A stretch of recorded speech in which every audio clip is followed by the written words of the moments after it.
Tingnan mo, nung pagdating namin ni Yasmin, ang tulog di pa nakarating dyan sa inupuan niya. Oh, kasi nga nag-hide siya. Bato nga, akala ko anong tumama sa akin na mga maliliit. Oh.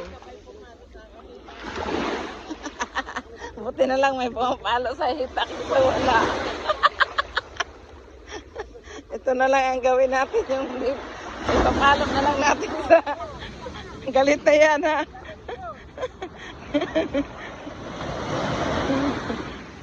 Galit na